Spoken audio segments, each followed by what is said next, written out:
Hello there, everybody, and welcome back. Wow, what a night this has been. We are here with the last run of the night for the first day of Juneteenth's fifth fantastic year. So welcome back to GDQ's 2026 celebration. And also, if you want to see what's going on, make sure to take a look at the schedule that we have all throughout the week, because today, despite being the last run, is not the last run of this event. We've got 3 more days of fantastic runs to go, and I promise you won't want to miss a single one of them. But of course, it being the last run of the night, we had to make it a blast of a run, to say the very least. And that being said, you know, a blast from the past, I think, is a great way for us to wrap up tonight. So why don't we take it to our last game, The Legend of Zelda: A Link to the Past on the Super Nintendo Casual Boots Randomizer with the one, the only Kizzercrates. Take it away, buddy.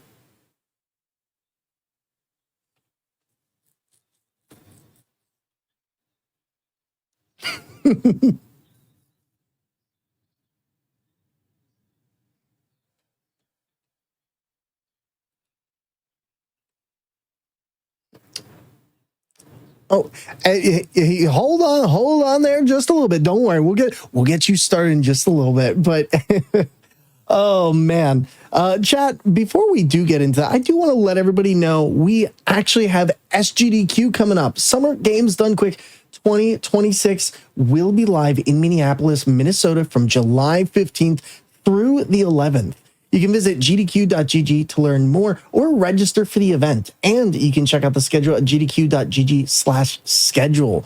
We got a lot of cool things that are going to be coming up. And I know a lot of people like myself love seeing what kind of prizes and what they're doing for the show. There's always a creative cast of runners who's running the event, and also amazing hosts, many of whom you might actually see in chat. So make sure to take a look, have some fun, and take a look at that schedule. And if you can't join this year, keep a lookout. Also, another fantastic way that you can get involved is through Black and Flash, which is a community that uplifts and connects Black speedrunners of all levels, hosting special events throughout the year to raise money for charity and celebrate Black voices in the speedrunning scene.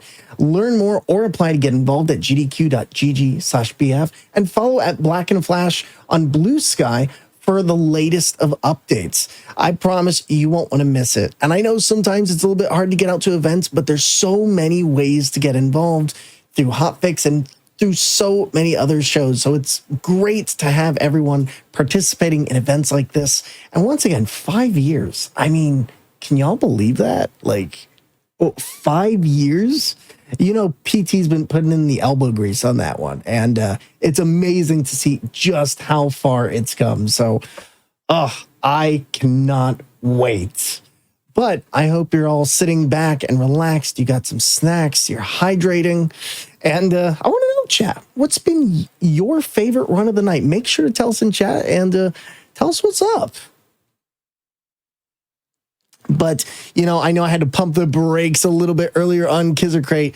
Let me get back to them. Kizzercrate, I think we're ready for you to actually take it away this time. No false starts with this casual boots randomizer. Is that like when you go to the closet and you just grab any random boots?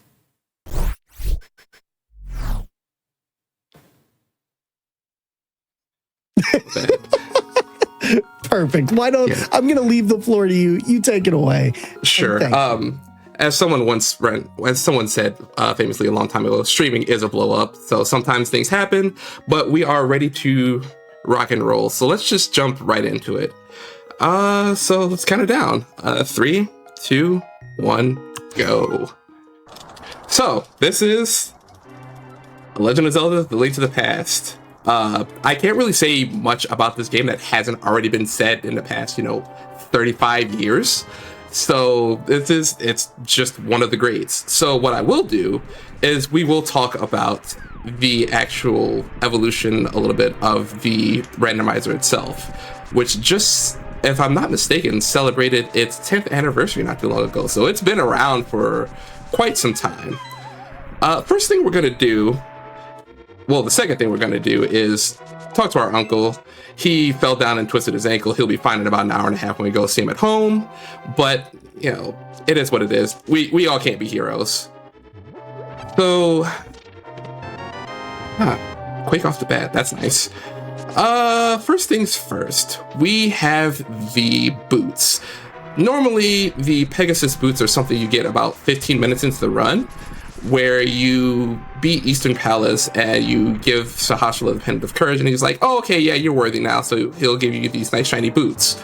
We don't really have time for that because we are trying to speedrun, quite literally in this case.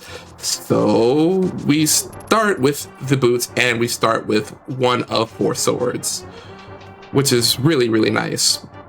So it's a mode for people to jump in and just kind of get their feet wet, experience the game, and sort of hit the ground running. 4 swords. I like the reference. There's a lot more where that came from, don't worry. So the first thing we're going to do here is we're going to do the escape sequence where we go to the basement, we rescue Princess Zelda, and we, well, escape. In the randomizer, there are actually 2 ways to start the game.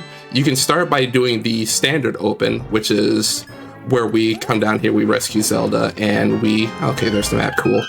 And we proceed through the back of the castle and go to the sanctuary and all that stuff. Or you can do what's called open mode, where you start with Zelda already rescued, and you can either start at Link's house or you can start at the sanctuary and just kind of start exploring the world as it is. As I've gotten older, I have come to appreciate the need to warm up. So I do like this generally about 5.5 minute escape sequence where you just go through the beginning of the game, you get warmed up, you get your mechanics down, you get acclimated into the game, and then you start thinking.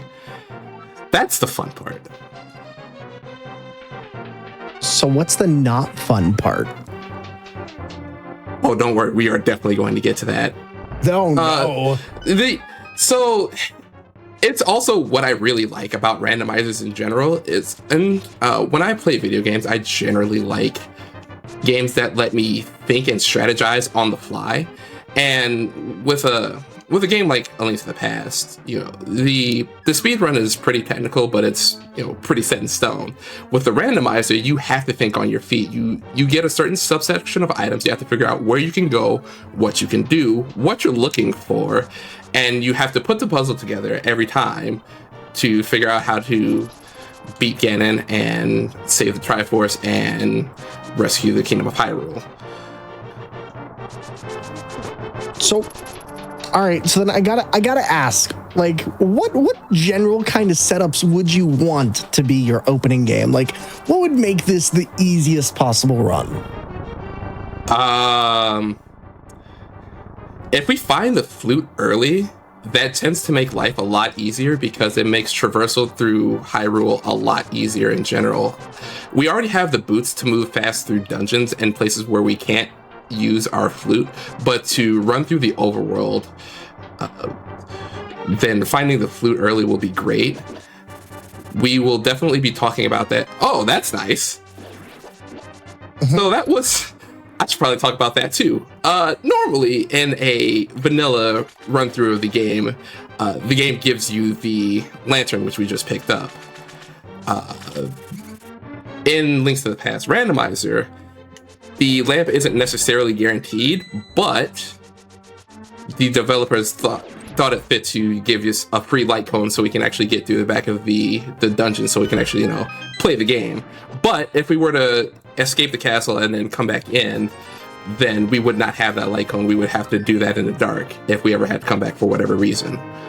So far, so good. We have found the lamp, which means we don't have to do dark rooms, which is something I was kind of looking forward to showing off, but also kind of not.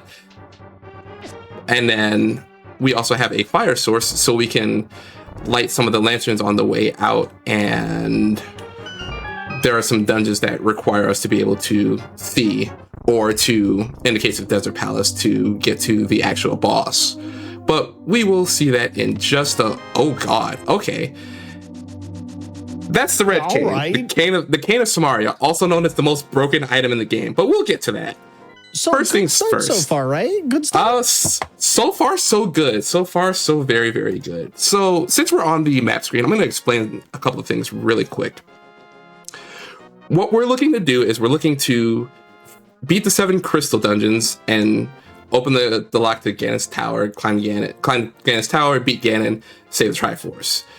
We have 3 of the crystals here in the light world. We see Eastern Palace, which is the red 5 over on the left. We see the 4 crystal in Desert Palace to the southwest, and we see the 2 crystal in Tower of Hera due north. So 3 crystals in the light world generally means that we don't have to do some of the harder dungeons in the dark world. Allegedly, it is randomizers, so we may have to dip our toes in there to see if we can find one of our required items. Time will tell. Speaking of red crystals, if we have the 5 crystal and the 6 crystal, we also get access to 2 more items in the dark world. If we have beaten those dungeons, we can buy the big bomb, which is at the dark world equivalent of Link's house, drag it over to the pyramid, blow a hole in the wall, and then grab 2 items. But we hopefully don't have to go through all of that. So what we're doing now is we're going to spend all of our time in what the community has come to call Sphere Zero, where we check all of the item locations that don't require any major items. The most we'll need is a couple of bombs, and if we don't pick any up in the forest over here, then we can bonk some off of the rocks, and we will be completely fine. That was not a good dash line. Yeah, we're fine. So, $20? Yeah, I'll pick that up for now. We do have a money requirement of about, what is it, 810 rupees, I believe? Where we do have to buy a few things, or I should probably... Hey, speaking of the flute, you did ask for an easy run? I think we just got it. Oh my god, you did... Did you... Wow, item after item after item. Chat, holy moly, let's see some hype. We just got early flute. So far, so good. So far, so good. Now, is there anything that could make this absolutely awful for you? I can answer that question once we get to the dark world, because again, we only have about half of the puzzle now. Once we get to the dark world and discover where our other crystals are, which dungeons hold those, then that's when we're going to know exactly what we're in for. But so far, we have boots, we have the flute, we are looking... So even if it is kind of ugly at the end, we're in a pretty good spot. Like, I cannot complain right now. Now I am curious, because I see that you're not playing as Link. You're playing as Link's other brother, obviously Dark Link, but green. So I am playing as Dark Link. So the randomizer, being 10 years old, you can imagine, is pretty robust with features, and the community is creative and amazing, and there are literally hundreds of Link-sized sprites that are available for use in the randomizer. I use Dark Link for a very specific reason. It's because I am a... How do I want to say this exactly? We'll put it this way. There are a lot of tricks that require... Not necessarily require, but you can use Link's hat as a visual indicator. And I could learn those with like another sprite if I wanted to, but it's really easy. So like if you want to just go on YouTube and find a tutorial of, hey, how do I do this trick? And then if you learn it off of the vanilla game, then you don't have to learn anything different with your different sprite. You can just say, oh, I have Link, these are the pixels that they lined up on, these are the pixels I'll line up on, this is how I learned the trick. Okay, so it's a visual thing, and it helps with overall technique and just timing. That's really cool. Normally, a lot of people I know who play these randomizers generally tend to pick something that's their favorite, but it's cool to hear that for you, there's that technical aspect. It is, yes. And it also helps that I really do like Dark Link as a sprite. So it just makes it... I've been choosing this sprite for years, and I don't ever plan on changing, to be completely honest. I mean, the edgy characters are always the coolest. That's right. Always the coolest. I'm sorry, but like Mega Man Battle Network, you know, just Sonic, I don't know. Like they're always cooler. I'm sorry, chat. I'm sorry. They just are. There is nothing to apologize for. Except for all the barrels you're gonna break, or the you know. They'll get over it. You live in Hyrule. You know you sign up for a little bit of property damage. You know, I mean, between the castle being destroyed every 100 years or so, and I don't know, the pig warriors coming out of the forest to eat people. I mean, I feel like if you live in Hyrule, you really, you know, it's a tough economy out there. But my goodness, whew, they're going through it. They're going through it. They'll be all right. 10 arrows. Okay. So we are coming to the end of our first section of Sphere Zero, and we've got a little bit of a direction to where we need to go next. And I don't like how this is lining up. I'm not going to lie. So far, we do have the items that if we wanted to, we could. Oh, no, never mind. We are one glove away from beating Desert Palace, but we can go in and we can get basically everywhere we need to in the front of Desert Palace, and I don't necessarily like that idea so far. But good news is we have a few more items to check, so we may get horribly distracted and end up somewhere in a completely different part of Hyrule, but we will find out as we go. Now, so you said you've been playing this game for years. Like, yes. You've been doing these randomizers for years, or you've just been playing the game? Because it seems like you have a lot of knowledge and you've clearly got things memorized down to a science here. How long did it take you to get familiarized with that? Or is it just from naturally playing the game? I definitely, once I got, like, I played the game casually, you know, growing up and things like that. But a friend of mine, shout out to Brandon, introduced me to this probably near the inception of the randomizer back in like 2016 or 17. Hello, Moon Pearl. And it's a lot to learn at first, but I'm one of those people that actually like really, really enjoys learning things in a structured environment. So like being able to study and say, oh, this goes here, this goes here. Like this is what my problem solving brain lives for. And so once I found out that I could learn I was about to say, how am I going to kill that Moldorm? It's Champral's favorite enemy. Yeah, I heard they have a poster of Moldorm in their room. They love that enemy. Isn't that right, Champ? Huh. It's okay. I'm sure they're just taking time to respond in the happiest way. Yo, shout out to Mini Moldorm Cave. We just hit the mother load. That's wow. So tell me about some of the items you just got there, because it was a lot. Okay, so far we got the Master Sword, which is a huge damage upgrade, and it allows us to shoot laser beams at full health, which sounds great at first, but the more you speedrun this game, the more you realize that laser beams are actually a detriment. So they can end up capping your damage. We're gonna put a pin in that because I'm about to do my first cool trick. All right. So we're gonna run across the edge of that ledge over there.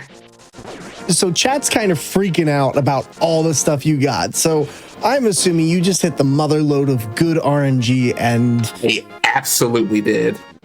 But we're gonna go run on the water first, because for some reason, if you run across the side of a pit and then you jump from north to south into the water, you can just do this.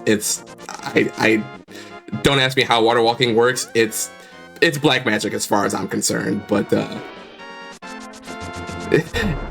it works, and I don't question it. Hey, there's my shield. And the blue tunic. Just like we don't question Champral's love of Moldorm. You know, it's easy. It's easy. So, okay, back to the items we found. We found a Master Sword. Master Sword allows you to shoot sword beams. Sword beams will basically cap your damage at 2 swords worth of damage, which means if I get the Tempered Sword or the Gold Sword and I still hit something with a beam, then I am going to only do twice the damage instead of like 3 or 4 times the damage. And I don't want to necessarily do that. Are we going up Death Mountain for now?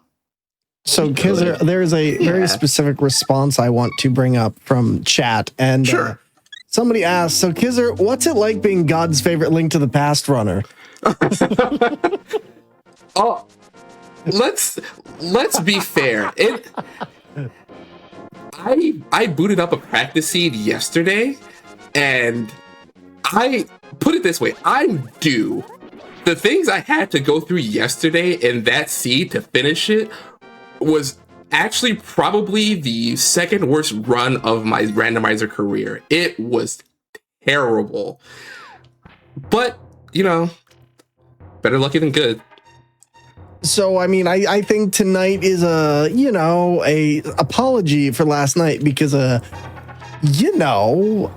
what did you get? You got the wand, the mitt. I got the ice rod, which is very specifically probably the best rod to find because the ice rod can literally be anywhere because the only requirement for it, or the only thing it is required for, is to beat the last boss in Turtle Rock before Ganon's Tower. And so finding it early means that I don't have to hunt for it later, because a lot of randomizer seeds do devolve into an ice rod hunt. My last 2 practice seeds both did that, and I'm very glad that I don't have to do it tonight, because I don't have that much great brain capacity left. I missed the spin dash, that's fine. You don't have brain capacity, yet you decided to run one of the more complex randomizers of all time. I did. And there is an excellent reason for that. So, actually, I guess we will go beat Desert. I really don't want to, but I do have to suffer at some point this seed. So let's just go ahead and get it out of the way. So, bomb? Yes. That rock in front of Link's house is a 50-50 rock. You have a 50% chance of pulling the bomb out, and sometimes you just like to fuel up on consumables just in case. So, where were we? You were talking about the ice rod, I believe? Oh yeah, the ice rod. The hardest item to find in the game. So the fact that I don't have to track that down means that we can, oh god, that's a Titan's Bits. Maybe I am God's favorite Link to the Past randomizer player. That is hilarious. Oh boy. That is really, really funny. Also, I remembered I have the flute, so I don't have to do any of this, but this is just where we're at now. Okay. So what you're saying is you feel bad for the boss of this arena? No. Quite the opposite, in fact. If I find a full magic refill, then we're talking. But the boss of this dungeon, the land molas, are pretty infamous. And oh my gosh, I do have. Well, technically, I do have a little bit better than the loadout than you would have in the vanilla run of this game, but nobody wants to do land molas with the bow, which is what you're required to do at... There we go. Okay, there's a big key. It's what you're required to do in a normal vanilla no major glitches speedrun, but it's ugly. There's a reason why even the seasoned pros are like, "Hey, how's your bow land molas doing?" It's not pretty. Oh my goodness. Yeah, no, this run has been absolutely ridiculous. Like, I gotta say, you know, I haven't played Legend of Zelda Link to the Past in a minute, but I don't think I ever had a run as good as this even in the base game. So no, we are definitely schmoovin' right now. I am very happy. So we're gonna head out to the backside of the desert. We're gonna go pick up our second glove, and for entertainment purposes, we are going to go kill the land molas. And speaking of, oh, go on. No, go ahead. I was going to say, speaking of things you can pick up, by the way, if you like coffee, Dragon Roast Coffee is a dedicated coffee for gamers and adventurers alike. You can put it in a mug chat, get your favorite. I don't know, you could maybe get one of those tumblers that we were talking about earlier. But their small, passionate team puts their hearts into roasting coffee to order with mythical heat of dragonfire, infusing a touch of enchantment in every sip. Just like this speedrun, you know, kind of wild. Visit www.dragonroast.coffee today and pick up some exclusive coffee and a tumbler for Black in a Flash. Plus, a portion of the proceeds from this collection go directly to Black in a Flash. You know, what are you waiting for? The adventure and the legend awaits. I will be picking up some coffee myself. I'm definitely excited. I don't normally drink coffee, but I've heard great things about this, and I really want to try it. How do I feel about this? Yeah, I'll give it a shot. I am not the greatest bow land molds person in the world. Yeah, exactly. Okay, cool. We'll just do this the hard way. It's okay. You got this. You got this. We're gonna be here a minute.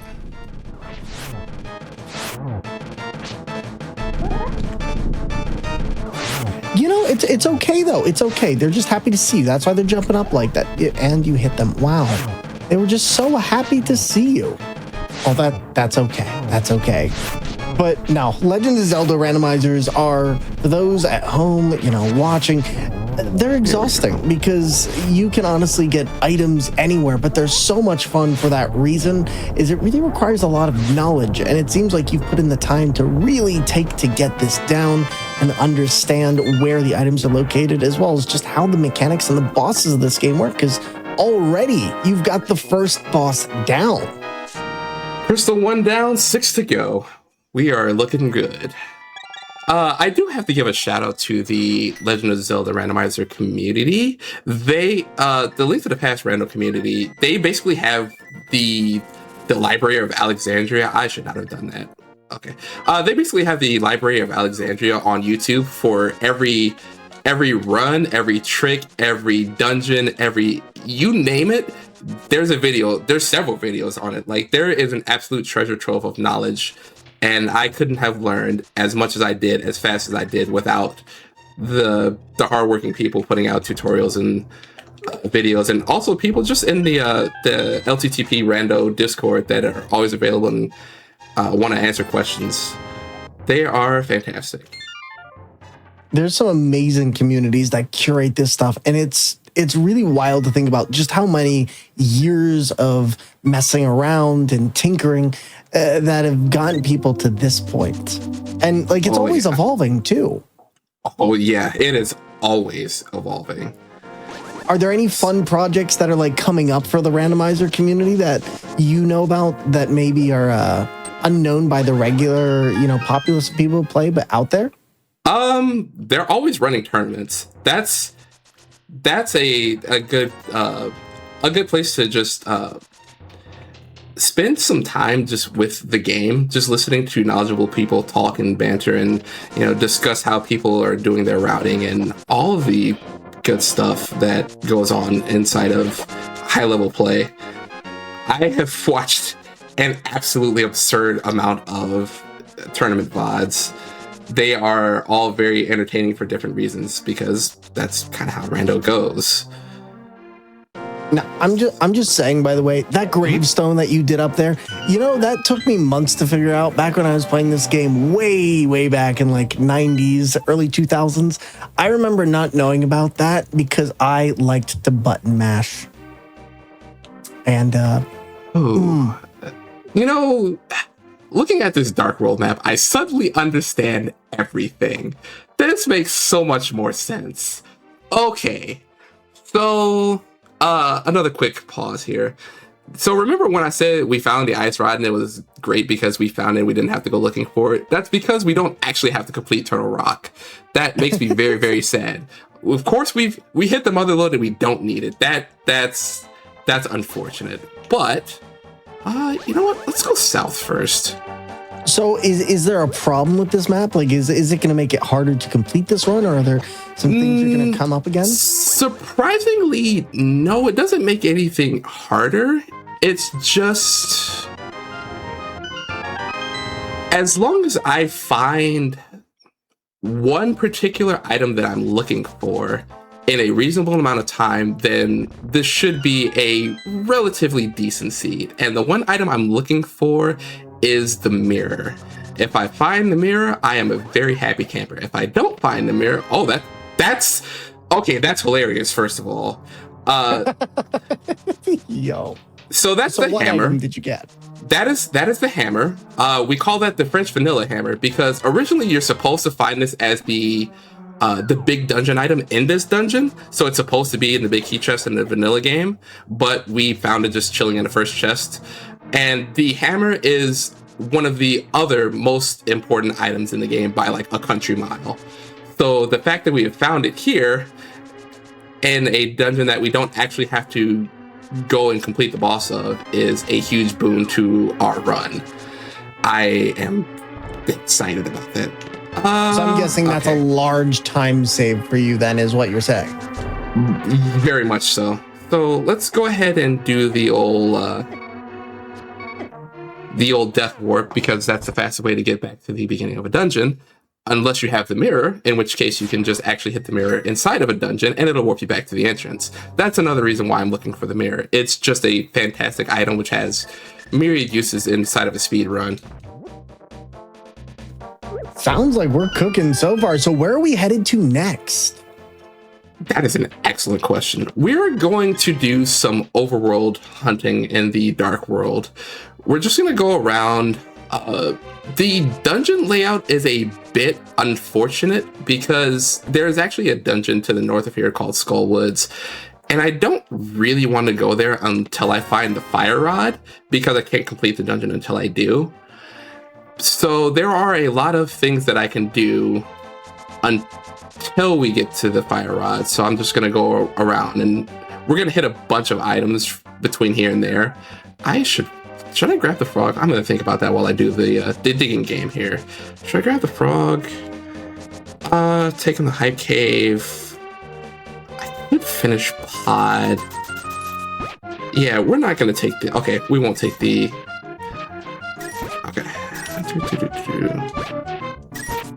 So this digging game, there's like... I think a maximum of 27 holes you can dig before you find the item. We are currently on our way to that record. Hello? Game? The game just okay, it's a piece of heart. Absolutely not. Yeah, we don't need that. So we'll just get out of here. I've never seen somebody turn down a heart, but I guess I just haven't done enough randomizers. This took me a very long time to get comfortable with because I have a tendency to face take a lot of things because my philosophy is the enemy will die before I will. So I don't necessarily play with as much finesse as I probably should. So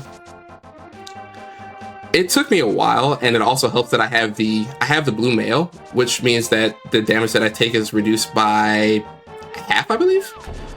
So I don't necessarily need every heart piece that I come across, and with the number of items that I'm going to be checking throughout the rest of the game, I'm going to have... Hey, there's the other cave. Nice. I'm going to get enough incidental hearts. Hey, half magic. This is not bad. Oh, and there's Sanctuary Heart. Okay. See, I'm just going to get like incidental hearts throughout the game, so I don't necessarily have to quote unquote waste time picking up extra hearts. So caves just love you, apparently. Like anytime you walk into a cave, I feel like it just gives you all of the loot. I will not complain. Hey. All right. There we go. Okay. All right. Those guys are a pain. Now, one thing I am curious about, because, you know, I know Legend of Zelda does randomizers for like the items and stuff, but can you play randomizers where it randomizes the enemies? Oh boy. Yes, there is definitely an randomizer setting on this thing, and it is hilarious and terrifying. and I have watched some of the greatest Zelda players absolutely suffer. It makes for quality viewing entertainment, I will say. All right, maybe I'll have to give that a try. You know, I'm more partial to Dark Souls myself, but holy moly. A Legend of Zelda randomizer sounds terrifying, especially depending on how late the temple enemies come to, or how early they come to you. That could be terrifying. So I will say that the Dark World is known to have enemies that basically do, like, the reason why it's so tough is because enemies essentially do double damage. So when you roll an Enemizer Seed, then you can run into them without being able to fight back. So it gets really ugly really quickly, and it is glorious. Enemizer is just such a cool name for an enemy randomizer as well. I can't believe this is the first time I'm hearing about it. Come on, Zelda community. I thought I was supposed to know more. Guess I'm going to have to learn today. You're going to learn today. Darn right. So we are in, I think this is my favorite dungeon. We are in the Palace of Darkness, aka Pod of Darkness, aka... Okay, that's gonna... I was hoping that was a small key so I didn't have to actually start thinking, but that's not what's gonna happen today, apparently, so that's fine. Listen, the game had to nerf you somehow. It couldn't give you all of the tricks. True. So we'll just go to the we'll go on to the right side and we'll just play it as it lays, as they say in golf. Whoops. Ow.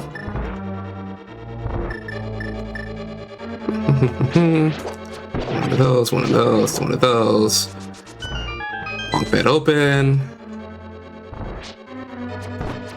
1, 2, 3, and 4. I'm gonna grab this. We're gonna be refilling on bombs anyway, but I need that immediately. I have died on this room more times than I can probably count to. And the escalator, or yeah, the escalator room. Yep. So it once you find out how easy it is, you're gonna kick yourself. All you do. All you do is you hold up left until you get to the one on the very left, and then you just run. That's it. Whoops. Let's try that again. You know what? I'm officially retiring ever touching a Zelda game ever again, chat. This is it. I'm done. There we go. Okay, there's the big key. All right. So you've got your mini key and your big key, right? Yeah, but oh god, I forgot. Hold on. Yeah. We're gonna have to go to the backpack. So remember when I gave that little throwaway comment about picking up consumables? It's for moments like this. So I'm supposed to bomb the floor because there's another item down there that I need to get, but your boy ain't got no bombs. So we're gonna have to improvise a little bit, just a touch. Improvise on bomb. I mean, oh, you know what? There's some bombs.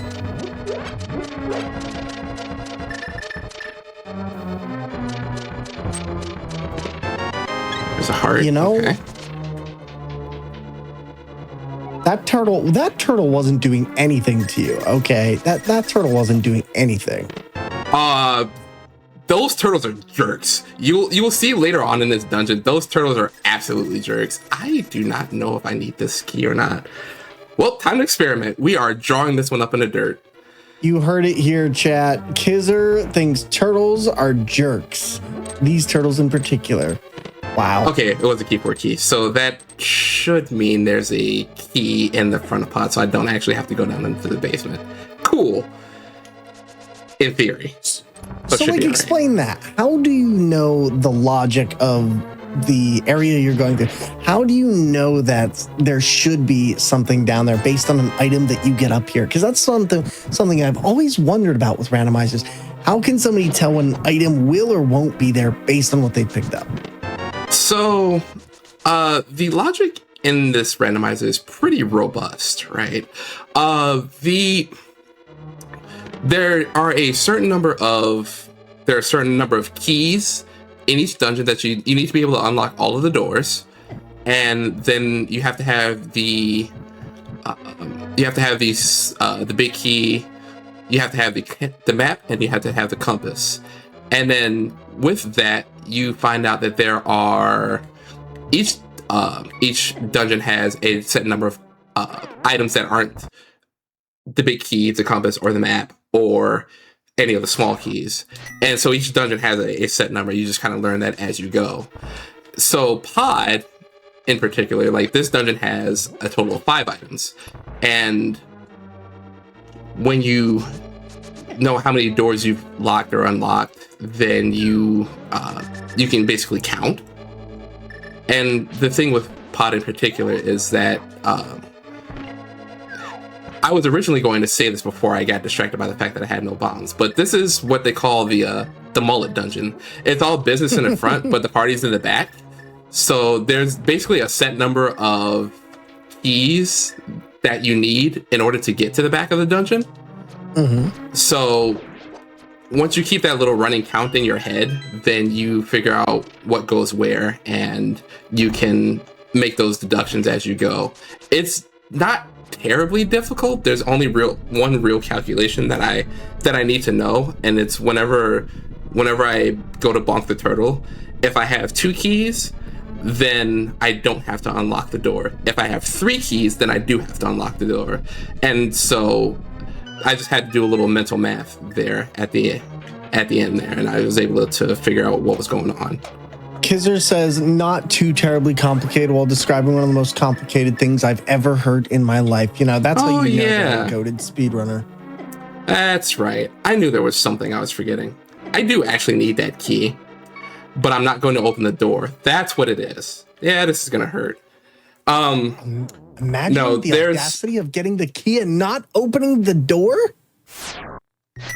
There's a hidden key inside the pot that I forgot in the basement. So I actually do have to go down there after all. I'll show it to you.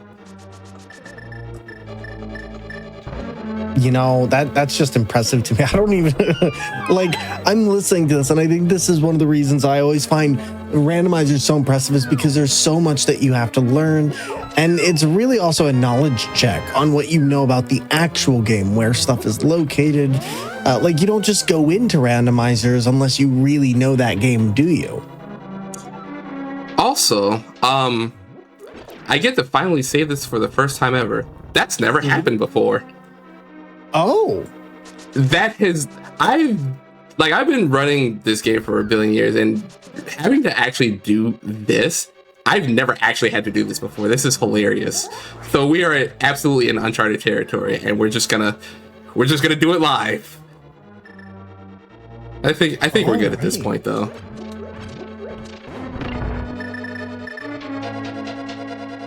Okay. Hello? Yeah. Stop it. There's a much faster way to do this room. I just never learned it. Hello? Thank you. Okay. So out of curiosity, what is the faster way? There is a way to manipulate those mimics to shoot them in a much faster way. I am not about that life. I've tried it before. It did not go well for me. So I was like, you know what? I'll just do it. I'll just lose the 2 seconds. It's fine. I play a lot of fighting games. I'm, pretty involved in the fighting game community. And one of the biggest sayings we have there is the best combo is the one that you can finish. And so, like, you can do the super optimal strats if you want to, but I have learned over the years the best way for me to play a game is to do what I'm comfortable with, and we'll figure out the rest later. You know, that's a very important thing, I think, with speedrunning as well. You know, you just have like safety strats, and you have things that you do that guarantee that you're not just failing the entire run. And I think a lot of times you want to do that cool thing, but it's also like, realistically, what's going to be the most safe thing for you to actually complete it. Yep. Now, who's this boss right here? That boss was the Helm of Sword King. We had to hit the mask 17 times with the hammer, in order to expose the gem and then just unload a bunch of arrows into his face. Yeah, he's dead now. Dang, dude was 5 seconds away from retirement, man. And then you walked in. He's like, "All right, I'll keep the store open another 5 seconds." Biggest mistake of his life. Uh-huh. I would say I feel bad, but that would be a total lie. We did not get... So, good news, bad news. The good news is we have our second crystal. Bad news is we did not find what we were looking for in there, so we're going to have to keep exploring. Oh, no. But, you know, speaking of exploring things, for those of you just coming on in, you're watching Black and Flash's Summer Speedrunning Celebration Juneteenth class of 2026. If you want to find out more and explore the full schedule, type in !Juneteenth in chat and visit gdq.gg/bf or visit Blue Sky to learn how you can get involved with the Black and Flash community. And this will be going on all week into Sunday, so make sure to keep a lookout for some absolutely incredible runs coming up. See, look at that. That was totally a smooth transition. 100%. We love segues.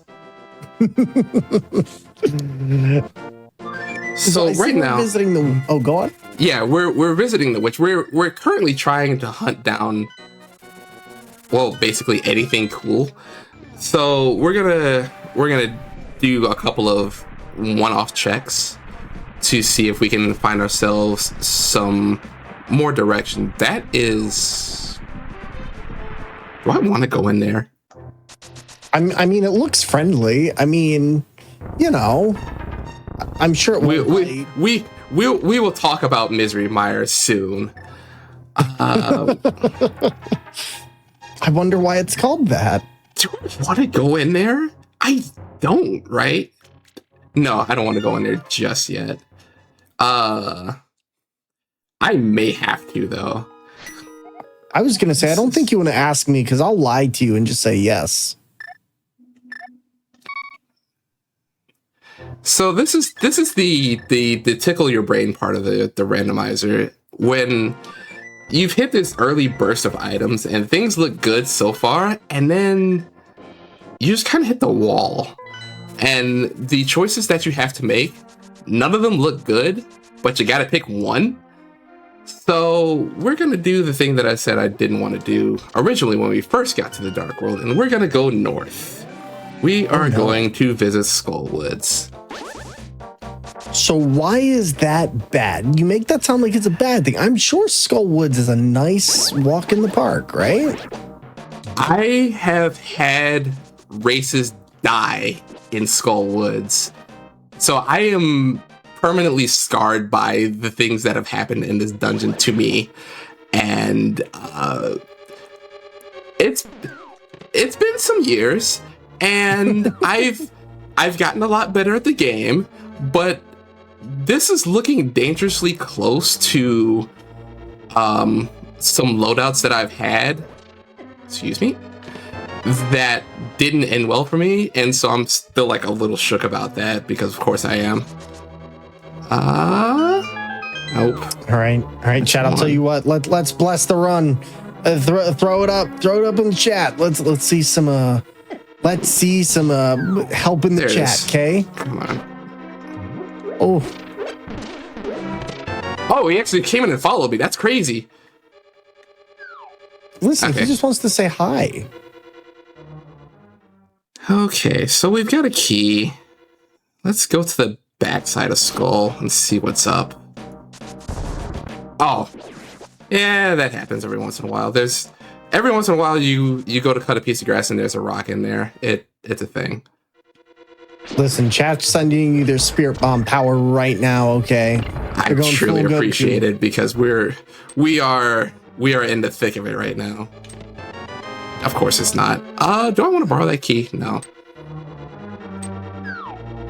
Okay. Plan B. Listen, chat's with you, okay? We got one person saying, don't Kizzer deflate. Call it Kizzercrate, because he's Kizzercrate. I think chat believes, yes. I mean, I think they believe. The Kizzer memes were my favorite part. So we're gonna go check a couple of other things here. What's up here? Anything cool? Nope, piece of heart. I will take that heart though. Let's go rescue. Originally I said I wasn't gonna pick up the blacksmith, but I think it's about that time. So let's go do some cool stuff. Now, when you say cool, what kind of cool? Are we talking about ice cold? No, we're not in Andre 3000 territory quite yet. No, we're just gonna do some hammer dashing. So if I'm so glad you caught that though. I am. Oh, absolutely. If you hit the item button and the run button at the same time, you can use them both at the same time. Hey, money! I will take that. Yeah, because you said you needed what, 850 or so? 810, and I foolishly spent 360 of that on blue potions that I'm absolutely not going to need, but I was there, so I felt like doing it. So I need another 6 rupees at some point. We've fulfilled all the rest of our monetary obligations except for one. Eventually, we're going to have to go visit King Zora, the fish in the waterfall. And he is going to probably scam us out of our money, but it's 500 rupees. I'm not going to use it after that, so we'll be fine. I'm just going to say, you're the first person I've ever seen get like secondhand pressured into buying something when they walk into a store. You know how sometimes you just walk in and you feel like you got to buy something because you walked in? Oh no, I am absolutely. You in Zelda. I am absolutely an impulse shopper. They say don't go to the grocery store on an empty stomach. I go to the grocery store on a full stomach, and it does not stop me. It's bad. As somebody with ADHD who has that same problem of looking at the shelf and thinking, I should have come with a list. Ooh, 5 hours later. Right. So, yeah, this is. The good news is there aren't that many spots left for me to check. The bad news is there aren't that many spots for me left to check. I don't like where this is going. So we just got the magic cape, which is our other invincibility item. And if you are a believer that the game will try to tell you something, by virtue of me having both of the invincibility items, that probably means that I need to come and check Spike Cave. So let's do that right now. It's a little bit out of the way, but we're here. So we'll turn on our invul item. We'll do a little bit of running. If you have 13 hearts, you can do this without an invul item, but we're a little short of that. Oh, gross. Okay, so Bag of Thieves? So we're running out of spaces to check, aren't we? How many more spaces can we realistically check? We are down to like 5. Actually, it may not even be 5.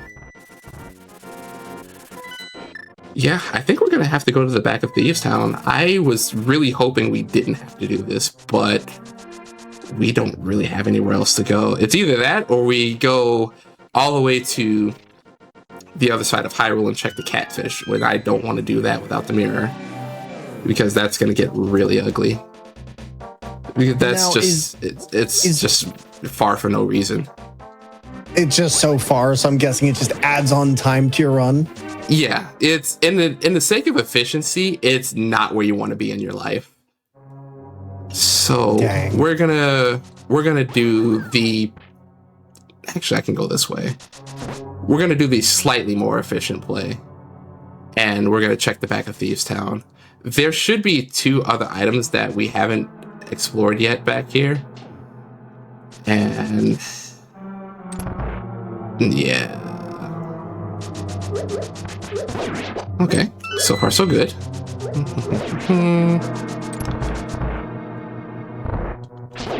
This is a dungeon that is surprisingly,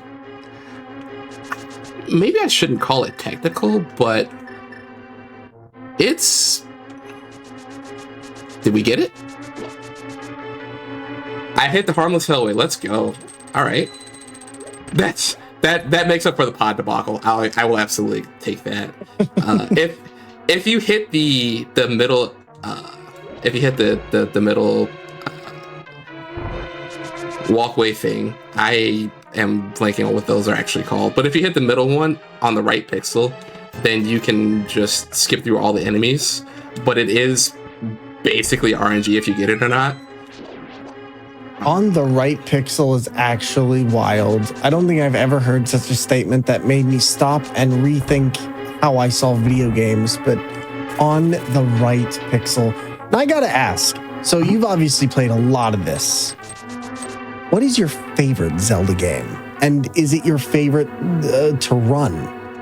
Or a random? It's definitely the Link to the Past randomizer because I actually tried learning the vanilla speedrun. It's really, really hard. It is comically difficult, but that's okay. I would also like to give honorable mentions to Link's Awakening. Oh, okay. Oh, so there you go. That's everything, right? You just got the mirror. So you're good, right? You're good? Yeah, there's the map and the big key is... No. I do have the mirror. That is exactly what I'm looking for. I need to just quickly double check to make sure that I'm not tripping. I mean, you know, like, it seems like we are golden now. Like, my goodness. Yeah, the mirror opens up the rest of the game for us. And since we're here, and I'm pretty sure there's one item left that I need to get, I'm just going to go ahead and kill the boss anyway, so I don't have to come back later. Also, I get to talk about the blind script. Also, we get a pun. So, first of all, Ganon is a bacon of despair. 1, 2, 3. 1, 2, 3, 4. Down, left, down, down. Oh, cool, we messed it up. All right, well, we're good. It doesn't quite matter at this point. I've ever seen. That's 1, that's 2, and that's 3. And that's a blind fight. Okay, it was just bombs. Cool, that's fine. So I'll take this red pendant. We'll be good. But we did find the mirror. Hiding in the back of Thieves Town is evil. Why do they call it the blind script, though? So if you do the fight correctly, you hit down 3 times, you hit left, down, down, and then you hit it right, down, left, and it's the exact same fight every time. Like there's no variation. It is exactly what it says on the tin every single time if you do it correctly.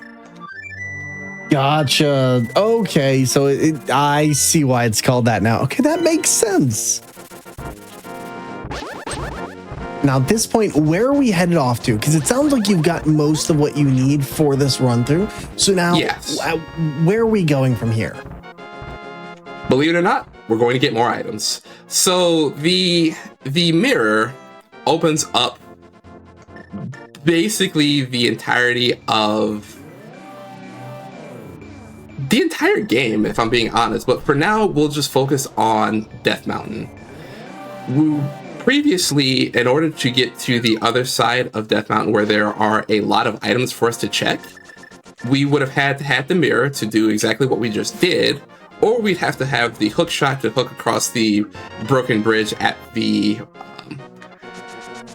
bottom side of Death Mountain here. We're gonna come back to Tower of Hera, and we'll do that dungeon in just a bit.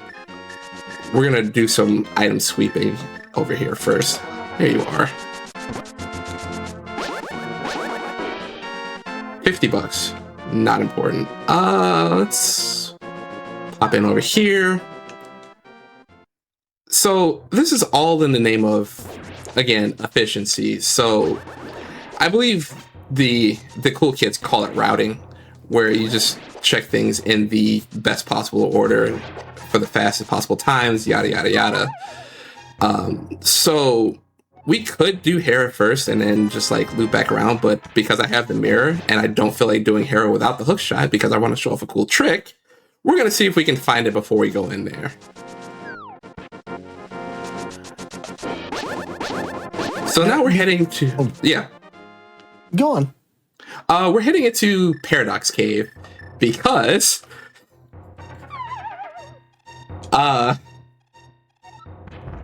basically, if you think a little bit too hard about the staircases, you find out that the stairs and the elevation don't actually make any sense whatsoever, and that's why it's called Paradox Cave. Mm-hmm.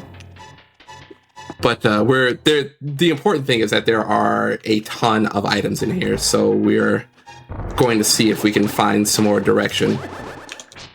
So what you're saying is you're about to get everything and make everyone in this chat very jealous. All right. That's the hope. So far, it's just money and bombs. And bombs. And money. All right. You can't win them all, I guess.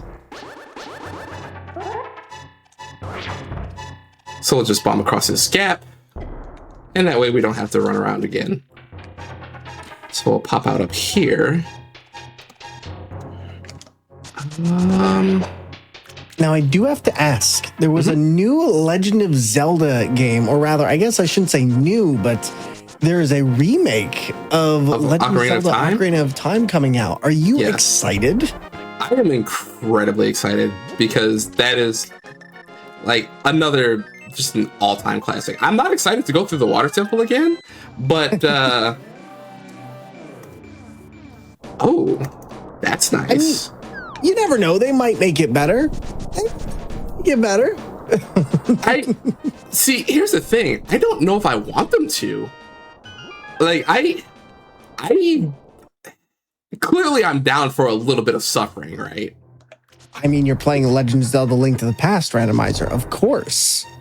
Exactly. So, like, I don't necessarily want them to make the water temple easier. I need to dump hours of frustration and tears into it, just like the olden days. Make me feel like it was 1998, if I'm not mistaken. I'm pretty sure it was Game of the Year 98. So, I think you're correct on that. I think it was 98, but you know, I'm not an expert on this, so I could be wrong. But yeah, I think it's going to be a great time to go through that game, and I'm very excited to see what they have in the roundup for it, how they're going to be changing it and keeping it faithful to the original. So I'm very excited, especially because Ocarina of Time was so hard for me to get into the first time I played it. That game was a lot. That game was a lot. And especially just dealing with the bow targeting mechanics, that's yeah. I just remember going through it for the first time like about 6 years ago, and I remember just looking at it and I was like, what do you mean this is made for kids? Oh, there you are. This game is another one of those games. Link to the Past is one of those games I look at. I'm like, what do you mean this is made for kids? Like, because some of the logic and the puzzles and the way the game works is just so complex. So seeing stuff like this where people make it even harder or have learned everything you can about the main regular vanilla game is really impressive. But I always love seeing how people approach these games and seeing this randomizer approach, like what you were doing here. What is this? What are you doing? Nothing. Literally nothing. So if you stand on the tiles, you basically become temporarily invincible. So these tiles can't actually hit me, and I need all of these tiles to come up and break before the door will open. So I just set a bomb to basically create myself a delayed timer to do exactly that. And speaking of things that will break you, I have to ask you, Kizzer, did you see the Yeti's Hyrule merch that they've got? I did, and I think I'm going to have to purchase some. I mean, you know, if you were playing this and not getting this, chat, There is from the Yeti this amazing shirt. It is Legend of Zelda themed, and it's all the characters of Hyrule. But what if, hear me out, bald? And y'all know our wonderful mascot Joy. You know that bald emote. You've seen it. Well, it's called Feel the Breeze, and you can get that from the Yeti's website. And if you don't know who the Yeti is, they create amazing merch, apparel, vinyl, and more inspired by fan favorite video games and pop culture. The Yeti is proud to be an official merch supporter for Black and Flash and the Juneteenth event. And if you want to learn more, you can type !Yeti into chat to see the full collection. Purchases from this collection help to support Black and Flash and its community of speedrunners, and they have bumper stickers for the class of 2026. And I gotta say, like, everything in there is fire. You want stickers, you want bald Legend of Zelda characters. I swear, I think I have most of the Legend of Zelda themed stuff, including the one with Link with locks a couple years back. Like, they're all fire. And you can only get them during this event. So if you want them, take a look, because they'll be gone after Sunday. So this is Moldorm. Sorry, that was Moldorm. He's dead now. Champel's favorite boss? Champel, look, it's your best boss. By the way, don't ever fall down that hole. If you do, you will be very, very, very sad. If you drop down 2 floors and you feel like Boo Boo the Fool every single time, and sometimes Moldorm will just knock you into it, and it's just like, you just gotta hold that. It's awful. You know who got knocked into that hole? Champel? Champel. It was Champel. it was Champel. Okay, so...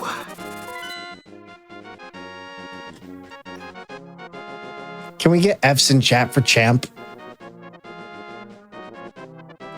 Could not make it past Trolldorm. Go from here. So... Okay, I have a plan. It's not a great plan, but I have to delay the inevitable. We found 2 incredibly important items, one being the Tempered Sword, which means we actually get to do real grown Hyrulean damage, or Hylian damage, excuse me. But we also found the Flippers, which will allow us to go into Swamp Palace and technically Ice Palace, even though that wasn't going to stop us before. Oh, hey, there's the booth replacement. So hey. The green 20 rupee is not an actual pickup in the game. It is something that the devs created to basically be a bit of a replacement for items that you may end up starting with. So like if you start with, so if you, for example, start with the boots, then you're not going to actually see a copy of the boots. You're going to see a green 20 where the boots would be. So you know that if you were in a run that was just a standard seed, no casual boots, then you would have found the boots there an hour into the game, and you would have been really, really upset. Oh no. So it's better to get them now for where you are, or? So, I mean, we start with the boots, so... Mm-hmm. Oh, yes. That's why it's called the Casual Boots Randomizer. Exactly. Where are we going? 4? Yeah, 4 will work. So we're gonna go turn in this purple chest, and... Yeah. I was gonna say, you're Actually, looking like an Elden Ring coffin right there, going down the stairs like that. Actually, I'm gonna go to 7. Yeah, the sprite work in this game is actually, like, unsurprisingly incredible. That it is. I think this was the game I saw as a kid and just said, this is how video games should be. Like, for the time it came out into, like, the early 90s, I think it was, 93? 91. This game is 91. 91, wow. 91, and the sprite work is just so crisp. Like, there's like nothing in here that looks bad. Yeah, there's a reason that this is like one of the big 3 of every indie developer's favorite video games. It's like this, Super Metroid, and Castlevania Symphony of the Night. Those 3 games basically formed the entirety of every indie developer's journey into game development. You just said the big one for me, Symphony of the Night. That was it. That was the one. I remember seeing the sprite work for that and this, and I think Chrono Trigger in the 90s, and it just completely blew me away on what was possible. And I don't think I've had games that I've seen even more recently that even come close to that in my mind. I tend to agree, actually. Okay, so... Like, I would absolutely say, I think Symphony of the Night is probably my favorite game of all time, and also one of the most beautiful art directions I've ever seen, along with Link to the Past, especially like when you go into the church area. I love the colors. I love how it looks. Do you have a favorite like piece of sprite artwork in this game? I don't know that I do. I just kind of like the whole thing as a whole. Oh boy. That makes sense. All right. This is getting a little ugly. So...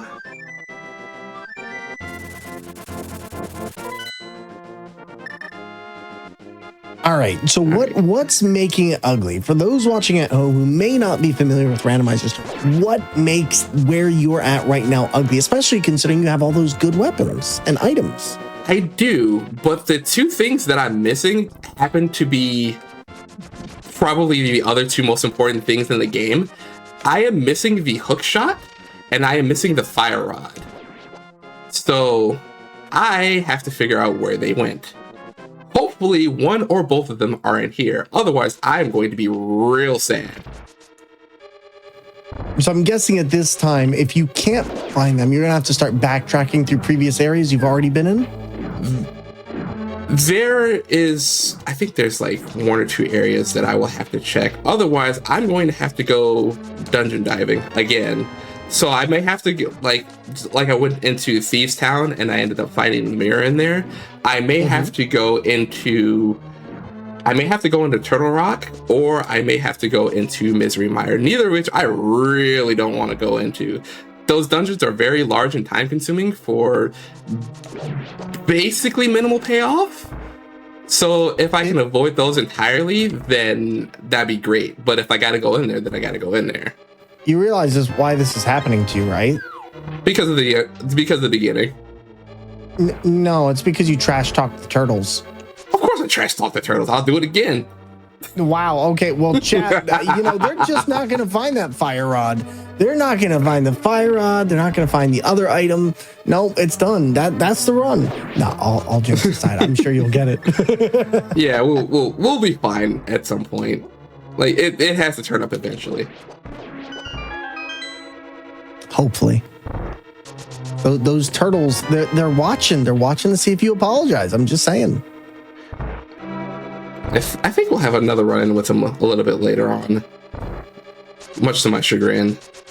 I'm just saying, if the fire rod is at Turtle Rock, we're all gonna have a very good laugh. I'm going to cry. Because there's, like, we can get in, and we can check literally one check, because in order to get to the rest of the dungeon, we quite literally need the fire rod to solve one of the puzzles. So if it's sitting in there, and I have seen it happen, but if it's sitting in there, I will be a very, very, very sad shell of a human being. A shell of a human being? Was that a turtle reference? Of course it was. I'm beginning to think that this is your troll dorm. This is your champ roll moment. If you don't get this, forever you will remember the turtles at Turtle Rock. I have definitely been known to be a victim of my own hubris on more than one occasion. It's okay. Well, let the sadness continue. We're gonna go kill the Armos Knights. For those wondering why we're talking about turtles, it's because Kizzer does not like turtles. That's right. I do not like the turtles in the Palace of Darkness. There are other turtles that I do like. The Teenage Mutant Ninja Turtles, for example, they're amazing. But the turtles in Potter just jerks. That's all. Sometimes you have to fight them in the dark, and they are absolute jerks, and it is not a very, very good time. All I'm saying, Chad, you hear this turtle slander, like that's all I can say. I swear your fire rod's going to be at Turtle Rock. I stand behind my slander. I will say that. I will eat my words, but I will stand behind my slander. It's okay. It's okay. I love that you stand by your slander. 10 toes down. I'm sorry, I only have flippers. I'm a turtle.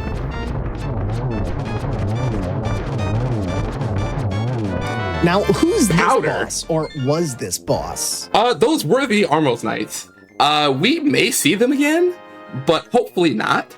I set up a quick kill where you just shoot 5 arrows to the right, and then you run over to the other side, and you just keep shooting down until they die. Thankfully, it went better than it usually does, so I'm very happy about that. I mean, that looked like a pretty smooth boss fight. Like, you were in it, and then all of a sudden you fired some arrows, and boom, they were gone. Practice makes perfect. One of the other things that I do enjoy greatly about this game is that you get out what you put into it. Like, you can have a fantastic time just kind of just casually running around and exploring and fighting the bosses and using all the items. But if you like really want to get like really sweaty with it, this game will absolutely reward that effort as well. You know, and speaking of rewarding as well, chat, did y'all know that SGDQ's coming up? We actually, it's right around the corner, and Summer Games Done Quick 2026 is going to be live in Minneapolis, Minnesota from July 15th through the 11th. If you want to find out more, visit gdq.gg to learn more or register the event. And you can check the schedule at gdq.gg/schedule. Make sure to take a look, because I'm sure you're going to see some wild shenaniganry like this. What were those dates again? Well, that was July 5th through the 11th. Oh, okay. Cool. Why are you thinking of going? I mean, it is a couple of states away, and if there's anything else Midwestern is like, it's a good drive. So it could be in the cards. I'm just saying, it's a road trip, just like this run right here. You go up to Turtle Rock, you go down to Misery Swamps. I don't know the geography of this game. Don't haze me, chat. Don't do it. The important thing to know is that we're just going in circles the entire time. I didn't want to do this, but the game is absolutely forcing my hand. I was hoping we didn't have to do big bomb strats, but we're gonna go blow a hole in the side of this pyramid, and hopefully we're gonna find something good here. That'd be real great. I was gonna ask, who's that little buddy with you? And you know, I guess we don't have much time to learn about them. So bye, little bomb. Come on. The world's littlest big bomb. All right. I mean, you did get a good item, just not for your run. I got the red mail, which means I can face tank things even harder, because I think it's like what, a 75% damage reduction on this thing now. I think so, yes. All right, but the good news is, since we finally found the flippers, it's finally worth our time to come over here and do the catfish. Normally, this is just a one-off check in the corner of nowhere, and it's super time consuming to get out of here, or to get up here. It's super time consuming to get back, but we found the flippers in the Tower of Hera, which means that what we can do is, once we're done here, no matter what item the catfish gives us, we can mirror, and then we can run over to Zora's domain and check the 2 items up here, which I have a feeling is going to get us closer to where we need to be. Alright, so that's a nope. Alright, game. There really ain't much left, so tell me something good. That's a piece of heart. That is not good. Well, you know, you said something good. In a regular run, somebody might be happy to see that heart, okay? That is entirely true. Because the mail upgrades aren't exactly easy to come by in the vanilla game. I think the red mail is actually like in Ganon's tower, if I remember correctly. Oh my. Oh my goodness. Okay. Well. Hey, look, another piece of heart. It's fine. It's fine, Jet. It's fine. So we got 3 places left to go. Now, based on how it's actually 5. We actually have 5 places left to go, but there's one place I need to check before we go to the other 4, and I'm about to be real sad. So I will preface it by saying this. In the original game, what you're supposed to do is you're supposed to beat the 3 light world dungeons, and then you're supposed to head over to the Master Sword pedestal, pull the Master Sword, and then you're supposed to go fight Aghanim inside of the Hyrule Castle. The pedestal becoming a mainstay, a fixture in most Zelda games after this point, correct? But in Randomizer, it is basically a harbinger of doom. Because it still has the requirement of needing all 3 pendants to access. That is not the mirror. But the item on it is not necessarily the Master Sword. It can be anything. Oh. But so we don't have the 3 pendants to pull this, but the Book of Mudora will let us read what's on here. Let's catch some bees and fairies. Okay, good. It's the other boomerang, so we're good. That means we don't have to invest extra time into I think I'm gonna bonk here, I think. No, okay, I'm good. I don't have to invest time in beating all 3 of the pendant dungeons and then coming back and pulling an item that I need. But that doesn't mean that I'm not going to have to go into the pendant dungeons to go find that stinking fire rod or the hook shot, depending on how this next check goes. Now, let me ask something. When it comes to randomizer runs, I know that certain games have logics built into them that prevent you from being locked. Can you be locked in this run, or is there protections that prevent the logic? Oh no, absolutely not. You could, like, if you're a real sicko and you know all of like the major glitches, you could pick a no logic seed and just kind of hack your way through the game. But I am not that guy, so I have the 100% beatable, which is generally the general race settings on. And I knew I'd forgotten something. This isn't it. Hey, there's Bombos. I can beat Ice Palace now, I think. Oh, there you go. Who knows? So maybe you'll find it there. It is a fire source. It is not the fire source I was necessarily looking for. But I also forgot there's a very important person that I need to go visit. And this run has been so backwards that I can't believe I actually forgot.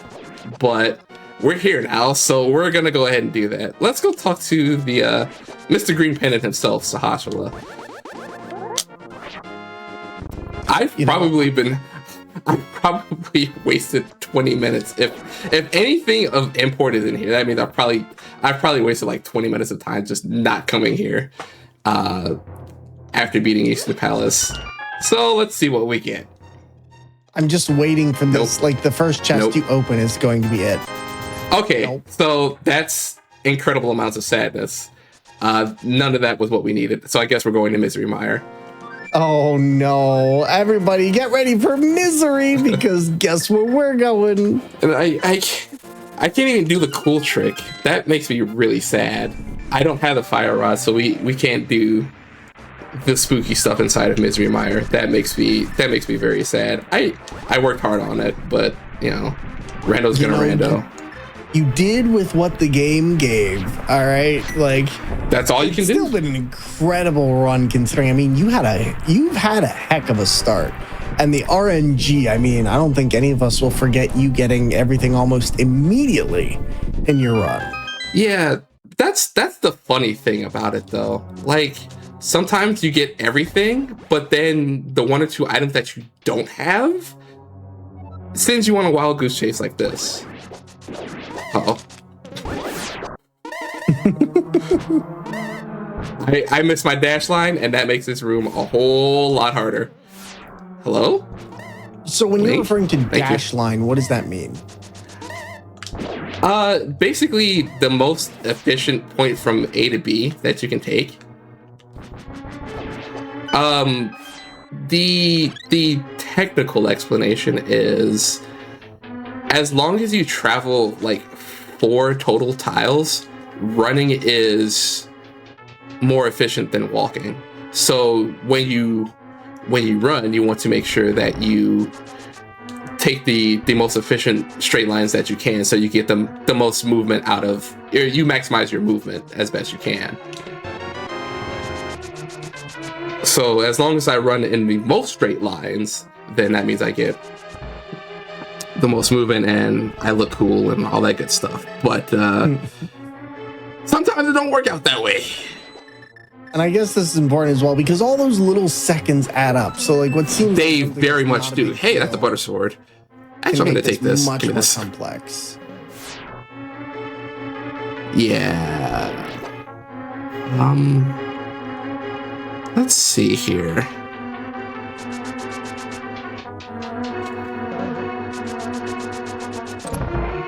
So we're gonna come in here. We're gonna hit the switch, pick up this key, and then we're gonna double back. Because in randomizer, that makes this the fastest way to do this room. So, that is the compass. That makes me also very sad. There are only 2 actual items in here that we're looking for, but the thing about Misery Mire is that is a miserable experience for a reason. Mm-hmm. And there is a lot of hurry up and wait in this dungeon. Hello? There we go. And hopefully I don't have to go upstairs and demonstrate that. Oh my god, I have to go upstairs and demonstrate that. You know, I wouldn't have said it, but you know, you spoke that out there, and the universe I listened. did. At this point, I kind of know what I'm getting myself into. Like, it is what it is at this point. So we're gonna do a little bit of prep work here. I always thought those little mages had like hearts on their chest. I always thought they were wearing big oversized hoodies and that they were just hearts. But now I'm seeing that that is not the case. No, I think that's just a really cool dinosaur foot design. It's like they're from the Foot Clan from Teenage Mutant Ninja Turtles. That's what it is. They have mages now. So you know, I remember the mages actually. So remember when I said we had to hurry up and wait in this dungeon? I think this cutscene is like 17 seconds, where you just have to sit here and wait for the thing to do its thing. Oh my god! Because this screen shake. Yeah, that wall rolls back and reveals this, and then you get to pop this chest open. All that for $20. That's crazy. All that for $20. Listen, I've done a lot of things for $20. That is probably the least satisfying. Let's keep. We're really close to figuring out. So we're gonna pop this open. That means this is probably the big key. Yeah. All right.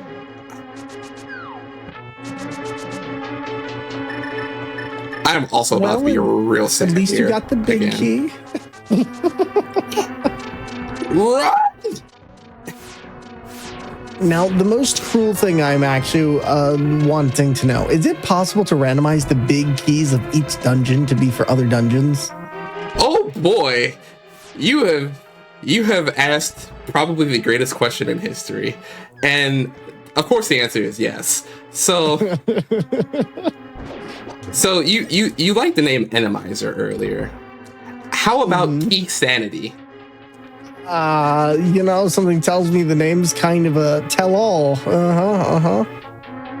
Yeah, and that's only the beginning, actually, because there is a second version of Key Sanity that's called cross keys, which means What do you that mean a second version? We only need the one. What do you mean a second version? Yeah, it's there are some absolute sickos that play this game, by the way, and they want more and more, and so somebody not only decided to come up with key sanity, but they decided to mix up all of the entrances. So it's an entrance randomizer plus its key sanity. So it's what in the Elden Ring in my Zelda is this? I don't need that kind of pain in my life. I don't need it in my games. You don't, but there are definitely some people that do. I'm sorry, that's like all fog walls, any percent, Elden Ring. No, there's some things in this world that are too cruel. You know what? I am going to use a cape here. Okay, now I see this thing in chat, and now I am worried. What is pot sanity? It is also mode for sickos. That's we'll leave it at that. 5, 6, 7. No, you can't just say we'll leave it at that when we're talking about. You just told me there was a thing called key sanity. Okay, I need an explanation. What is pot sanity? So the last I checked, it is, I believe there's like items under pots too. Oh no. We're going to swamp. Please don't tell me we're going to swamp. I think we have to go to... We're definitely checking first chest swamp. I don't want to do this. What is going on in this game?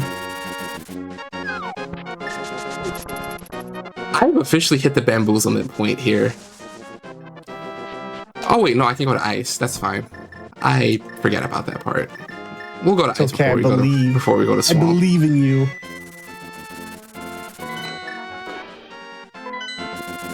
Yeah, we'll be all right. But so wait, you're telling me that pots can hold items? Yeah, so remember when we were talking way back at the beginning about basically the Hyrule basically being property damage central? Yeah. Imagine doing that on purpose for necessary items. Oh no. That sounds like actual pain. You know what? You're right. I am sorry I asked, because now I have to live with the knowledge that there are people who do this for fun. Oh my god. No. You know, sometimes you just need to put the controller and the coding device down, and you need to stop and really think to yourselves, do I want to make somebody check every single pot? You know, usually a chest and I got a heart health heal, I would lose it. I'm gonna get hit here. There we go. Get rid of the sword beams. I think I mentioned this at least once, but sword beams, yeah, I did mention this at least once, but sword beams are actually like bad for you. And it's really annoying. So sometimes you just get hit on purpose just so you can do more damage. Wow, these versions of Hyrulean Psyduck look weird. Yeah, are they called pen gators, I believe?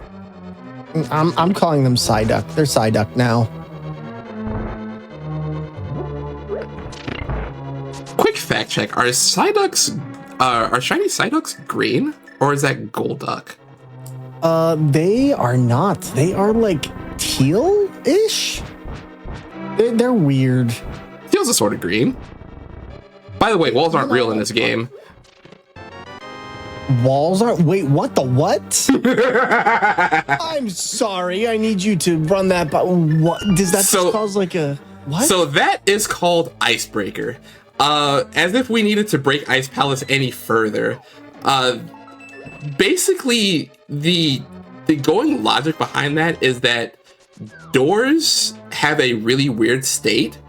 And when I said earlier that the red cane is the most broken item in the game, I meant it. Because you can basically put a red cane block inside the door. Do I need to go downstairs first? No. You basically put a red cane block in the door, and you can push yourself through the wall because the door basically says walls aren't real. I wish I had a more technical explanation for you. All I know is that it works.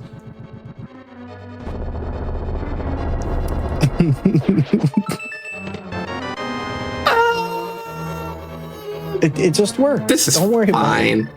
About it. How you feeling there, buddy? Okay. All right. So Ice Palace was not the answer. That makes me really sad, but we get another crystal out of it, so it's fine. So does that mean you have to go to like the last place on your list? Yep. I'm not looking forward to this. Like, I've said the word ugly probably about 42 times this run, and I mean it every single time, because this is...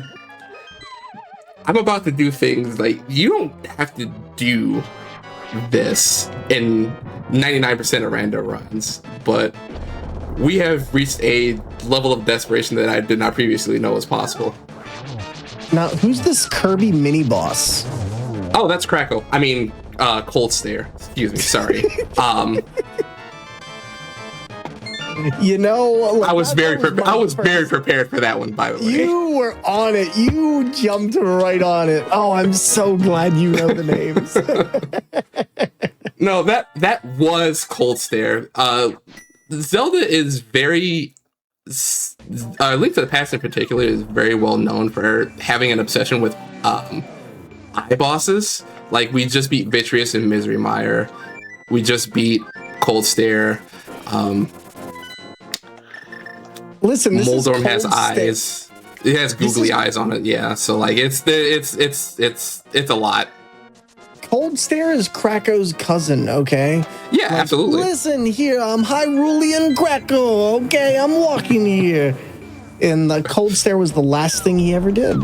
Yeah. As you took him down. I don't know if he can really walk, though. No, I mean, they're both cloud-shaped eye bosses. It's fine. They just kind of float where they need to go. You know, that's fair. I bet that makes transportation easy, though. You don't have to wait for the lift. You kind of just float up. You are the lift. Dang. By the way, blocks aren't real either. Wait, what? Did you just... Delete the block? Absolutely. I'll do it again. So... Okay. So why are you not doing this to get into Ganon's castle? It only works in... It doesn't work in dungeons. It only works in overworld caves. But as you push blocks, the game basically says... It basically phases it out of existence entirely. So... Yeah. Okay. All right. Huh. Huh. So if you use the mirror, I forgot to explain the rest of the trick. If you use the mirror as it's moving, the mirror just actually does. Yeah, there are words that I cannot say on this channel, but okay. Okay, so I mean, I will explain what's going on, but there is a trick that I need to do first. I guess next you're gonna tell me, or you're gonna tell Champerl that troll dorms don't exist and they can't hurt him. Champerl would be very excited by that news. Rails aren't real either, by the way. What is what? Okay, I'm just gonna have a breakdown here. Thanks. Happy to help. Yeah. So okay. So let's backtrack and explain the last 60 seconds of what just happened. So remember when we went to Thieves Town and I said that was a French vanilla hammer because it was supposed to be the item in the dungeon that you find, that you're supposed to find in the dungeon, but you know it wasn't exactly randomized because you found it in the place that you were supposed to. That also just happened here in Swamp Palace. The problem is the hookshot is way too important for that, and you actually like need the hookshot to get around in this dungeon. But But it being inside a swamp palace just makes things hurt a whole lot worse. But we figured it out. Once again, this is all because you dissed turtles. Call them jerks. I will carry that weight. Now, there we go. So now, what are you trying to do right here? What is this? I don't feel like swimming, so I'm just gonna go ahead and open those chests now. Okay. Okay, did say so rails don't exist. I did say rails aren't real. So this is the other thing about Swamp Palace. There are a few really cool rail clips that you can do. That trick was called Diver Down. And you basically just wedge yourself between the red cane block, which I said was the most broken item in this game, and I wasn't joking. You just wedge yourself between the block and the rail, and then you jump on the water, and you can walk on water instead of having to swim. And because you can walk on water, the game thinks you're actually on the bottom floor, so you can actually open those chests instead of just harmlessly floating above them. So what you're telling me is water is not real. Water is definitely not real. Wow. You know what? My reality has been shifted. My eyes are open. Darmark and Gelada Tanagra, I have learned today, chat. My eyes open. That is exactly what we wanted to do on this run. And speaking of eyes, by the way, which one of Krako's cousins is this? This is Argus. Spelled exactly like you would think a pirate would spell it. That's too complex a name for an eyeball. I'm sorry. I mean, that's true, but this is a water-themed dungeon, and if you spell it like a pirate, that means it counts, and it's also a one-eyed ball. So, you know, you can fudge the logic a little bit, and you can go with it. So what you're telling me, his name is Gus, but to give it extra flair, he goes, "I'm Argus." Yeah, it makes it cooler on the 7 Seas. You know, that's fair. That's fair. I apologize, Argus. All right, so we're gonna do the specky rail clip again because I really don't feel like opening that door. The real reason we do this is to save a key and a bunch of time, but the bomb basically just wedges us inside the rail, and we can use the hook shot to pull ourselves out. Mm-hmm.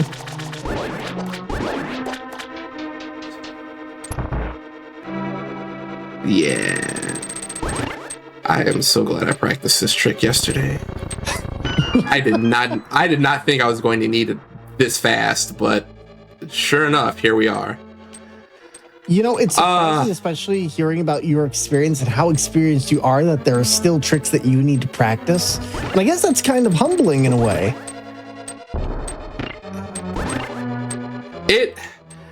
It always helps us stay sharp. Mm-hmm. I remember when I said I practiced this earlier. I promise I did. Okay, do that. So what you're saying? There we go. Practice is not real. Okay, I went the wrong way. I swear I'm a professional. Professional? Okay. What's that? There we go. Now we come back down here.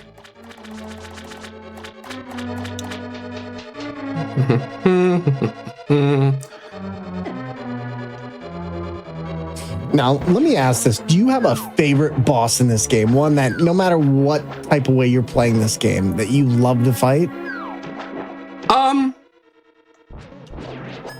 Probably the Helmosaur King, because whacking the helmet 17 times is just oddly satisfying.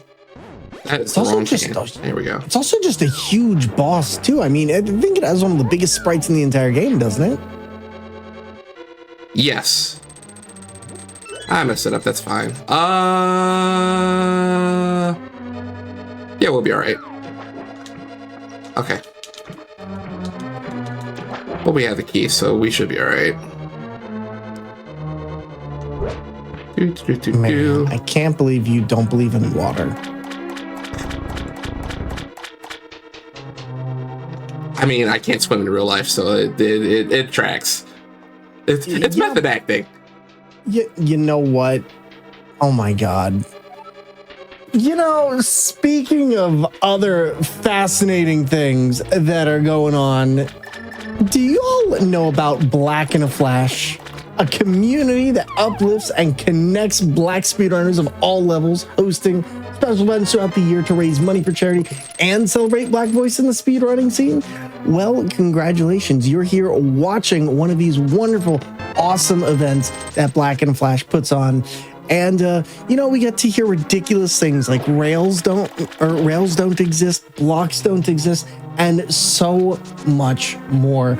But on top of that, you want to learn more about this and how you can get involved, make sure to take a look at Blue Sky at Black in a Flash for the latest updates, and take a look at gdq.gg/BAF because, next thing you know, Kizzer's going to tell us websites don't exist. I'm just saying. Listen, PT, some people may have just come on in, okay? I have to tell them because next thing you know, Kizzer's going to tell people websites don't exist. I'm just saying. Sure don't.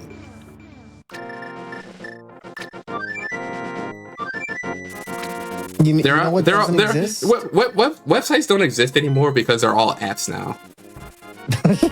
I don't think that's how the internet works. So what item do you need? Okay, so we still need the fire rod. We're basically at the end of the game. The only thing we don't have at the current moment is the fire rod to go to the back of the Skull Woods to fry ourselves a moth, and then we come back up here and we go through Gannis Tower. The problem is we still don't have the fire rod. My Kizzercrate, it doesn't exist? The fire rod? The fire rod. I'm beginning to believe it. We'll go this way. This is fine. The universe had to compensate. It said, you don't believe in rails? Fine. You don't believe in blocks? Fine. We got to balance that. No fire rod for you. Hey, we do what we got to do to survive. So the good news is we're basically out of places. So it's either here in Turtle Rock, or we're going to make a quick side trip to a place we've already been, but we need to go again. If it's in Turtle Rock, I'm going to forever laugh. I will never get over it. If it's Turtle Rock. At least I will have documented video proof of the silliest seed of all time. Turtle Squad coming after you in the real. They said, we're going to wait. We're going to wait. Okay, good.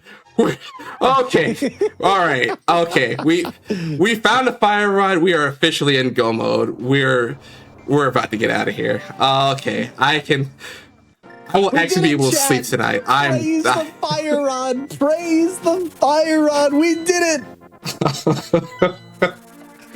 I can't do anything but laugh. That is a gross chain of events, but all I'm saying is you finally called turtles jerks, and they came back. Okay, they were not having that slander. You can say turtles are jerks, but turtles know where you live. Obviously, that's why they hate the fire rod. I can't say I didn't deserve it. It's fine. All right, so let's go to the back of Skull Woods, and everything that I said when we first came into this dungeon, I don't actually have to worry about anymore because I am quite literally fully loaded and kitted out. So, listen. Actually, I technically lied, but we'll cover that in a minute. You keep going. I was just going to respond to somebody in chat saying, I call that Turtle Rock adjacent. See, I disagree. We went into a rock that was a turtle shape. All right, that is Turtle Rock. I don't care what anyone says or what the actual dungeon is. That's Turtle Rock. You can fight me on this. That's Turtle Rock. Turtle Rock enough. Ooh, there you go. Okay. You're great, Chad. I don't want to fight. We don't have to fight. But that was Turtle Rock. Chad, I do love you all. I did not get to say that because I am currently going through it, TM. But you all are wonderful and fantastic and lovable human beings, and I thank you all for being here tonight. I was going to save this spiel for the end, but this is basically the end, and my brain power is going to be disappearing in short order. So I gotta get out my platitudes while I can. So here's Mothula, and I kind of regret finding the gold sword because the problem is this game was programmed in 1991, and there are some capital P problems with this boss. You see these spikes floating around? Yeah. If I hit Moth into one of these spikes, it doesn't count as doing damage. Wow. So what you're saying is my childhood was a lie. Dang. Yeah. Mothra Jr. didn't stand a chance there. Okay, that was disrespectful. Although I guess technically you being in all the spikes, you know, that's also disrespectful. Yeah. So there's also a fun little thing where if you technically do too much damage, like if I wanted to be safe and do this fight with the gold sword and do like sword spins to be safe, he wouldn't take damage because it takes too much damage and the game wasn't coded for that. Look, this game wasn't necessarily made to be randomized, so it's okay. But there are a lot of things in this game that are basically shoestrings and duct tape put together, and it's a wonder that this thing is the masterpiece that it is. You know, but that's also. Oh God. I was gonna say that's also, you know, I get to say that with 35 years of hindsight, right? Like, this game has literally been picked apart line by line, piece by piece, so. What would you say is your favorite duct tape and shoestring moment of this game? Like some random obscure thing that you may not see on a playthrough or ever. What would you say is the most jank thing you've seen? I mean, there's like, obviously, like the 15-minute we beat the game because we just run through the floor and break the game type things. But I think like my favorite jank is actually literally just the boot speed glitch. You can do it with spin speed where you can charge a sword, and then if you plink the dash button and if you let go, you get to do extra speed, and you can also do it with the hook shot to make it a whole lot easier. Like, that's just my favorite thing to do in this game. But there's a game that we need to play. There are 22 locations here in Ganon's Tower where the big key could possibly be. Get your guesses in chat at which location we can find it. 1 through 22. Just pick a number. Winner doesn't get anything cool except for bragging rights, but personally, I actually like bragging rights. So start picking some numbers, and I will count out loud as we go through GT and finish up this game. I'm gonna say 15. That's my number, chat. 1. Hey, silver arrows. Oh, thank goodness. I don't have to think anymore. That's 2. That's a small key. Oh, We've got numbers coming in here. We got 8, 9, 10, 18, 11, 19, couple 17s in here. Woo.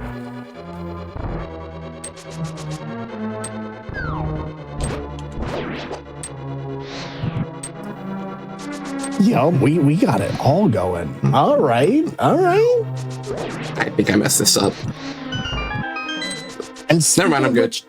Chat, if you are enjoying this stream, you're watching GDQ.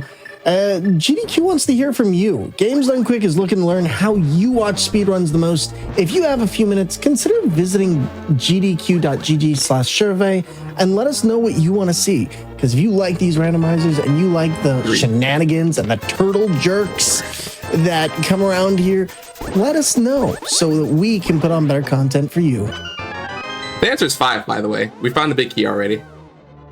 Rare footage of it being on in the survey. Rare footage of it being on right side GT. Let's go upstairs.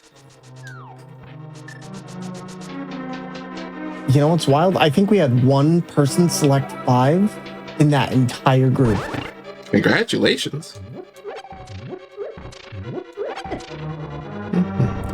So from here on out, there's nothing really to think about. It's just execution from here on in. So congratulations, you've won nothing.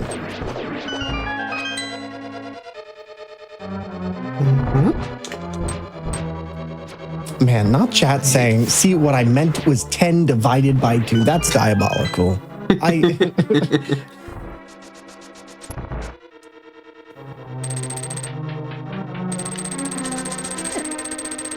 See, nobody wants to do math until bragging rights are on the line.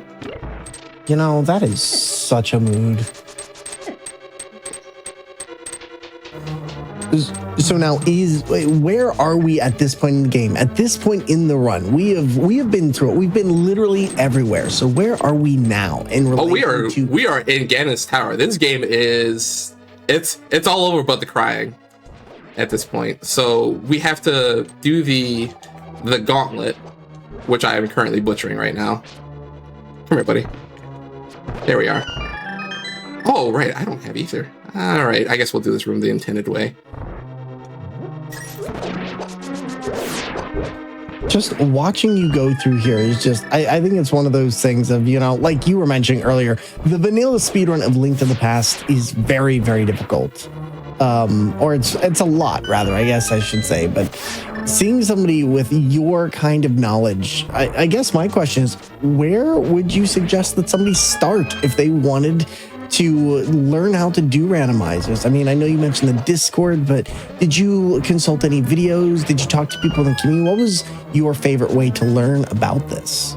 Yes, and yes. Give me a second. Of course.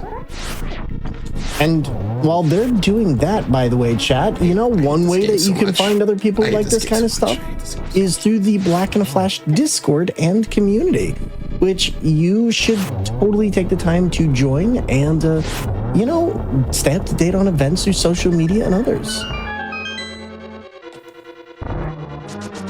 Okay, so there is a very fleshed out Zelda 3 wiki. The Link to the Past randomizer Discord is incredibly helpful. There's links to all of that in there. YouTube videos. Come here, ready? All right, fine. The vanilla speedrun tutorial actually helps greatly in learning rando strats because you get to learn basically how everything was built. That was a terrible route. You get to learn how everything was basically designed from the ground up and then adapted to randomizer. And a lot of the strats are still very, what am I doing with my life? A lot of the strats are still relevant to this day. As a matter of fact, I went to the FMG No Major Glitches speedrun tutorial last night to brush up on a few things to make sure I had everything, make sure I had all my ducks in a row. So, one key left? Yeah, I should be fine. Wow, I can't believe, you know, we're almost at the end. It's been a wild journey watching this, like, oh my goodness. It's been a wild one to play. Do I need, no. Alright, we're gonna remember to switch to the hook shot. Now, at this point, there's not that much to remember. It's pretty much just getting to the end, and you've got all the items. You're just taking on the boss rush of this and fighting Champrul's worst nightmare. Yeah, Moldor 2 is evil. Do you ever get knocked off the edge here? I did it last night. Oh, there is a reason. There's a reason we call him Trolldorm. There is Trolldorm is brutal. It doesn't matter how experienced you are at the game. Sometimes you're just gonna get got. Like there's nothing you can do. You just gotta hold that, and it's okay. Like it quite literally happens to everybody.